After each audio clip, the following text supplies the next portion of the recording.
ఈ రోజే డౌన్లోడ్ చేయండి. మీ ఫేవరెట్ షోస్ చూడండి. అందరి ముందు ఇంట్లోకి రమ్మన్నాను కదా అని నువ్వు ఈ ఇంటి కోడలు అయిపోయావనుకోకు. నీ స్థాయికి మాతో సమానంగా కూర్చుని తినే అర్హత నీకు లేదు.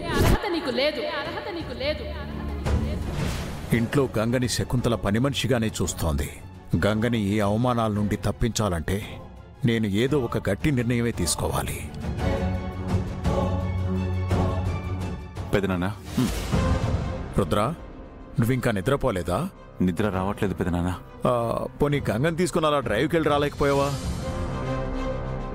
గంగ విషయం మీతో మాట్లాడదామని వచ్చాను. చెప్పు. నేను గంగని పెళ్లి చేసుకోవడం వెనుక కారణం మీకు తెలుసు కదా? తెలుసు. మణిలాంటి రౌడీతో పెళ్లి జరిగితే గంగ భవిష్యత్తు నాశనం అవుతుంది. పైగా ఈ పెళ్లితో తన బాక్సింగ్ కెరీర్కే ఫుల్ స్టాప్ పడుతుందని నువ్వు పెళ్లి చేసుకున్నావు. ఇదే విషయం గంగతో చెప్పి నీకిక ఫ్రీడమ్ వచ్చినట్టే, నీకెక్కడ కంఫర్ట్గా ఉంటుందంటే అక్కడికి వెళ్ళి ఉండమన్నాను. తన మెయింటెనెన్స్ నేనే చూసుకుంటానని చెప్పాను. ఏం మాట్లాడుతున్నావు రుద్ర? అంటే గంగని ఇంట్లోంచి వెళ్ళిపోమన్నావా? రుద్ర, తను నీ భార్య. ఆ విషయం మర్చిపోయావా? మీరు కూడా ఏంటి పెదనాన్న, ఆ పెళ్లికి అసలు అర్థమే లేదు. అవసరం కోసం. Stop it.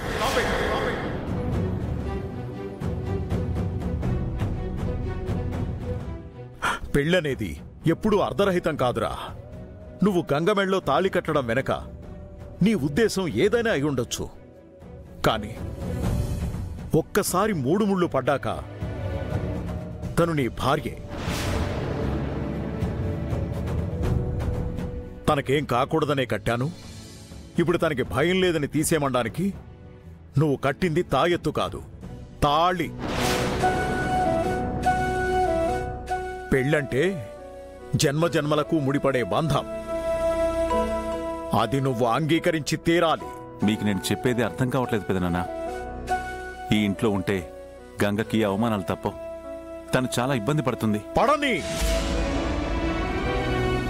నాకు తెలిసి ప్రపంచంలో ఏ ఆడపిల్ల కూడా అత్తారింట్లో కష్టపడకుండా ఇబ్బంది పడకుండా ఉండదు. చిన్నగా అందరినీ తనే తన దారిలోకి తెచ్చుకుంటుంది. గంగ గురించి నాకు బాగా తెలుసు. ప్లీజ్ పెదనాన్న, గంగ ఇక్కడుంటే ఇటు పెద్దమ్మకి నచ్చట్లేదు, అటు గంగను కూడా ఏమనలేను. ఇద్దరి మధ్య నేను సఫర్ అవుతున్నాను. సరే, నువ్వు ఒక పని చేయి. నువ్వే లగేజ్ సర్దుకొని ఎక్కడికైనా వెళ్ళిపో.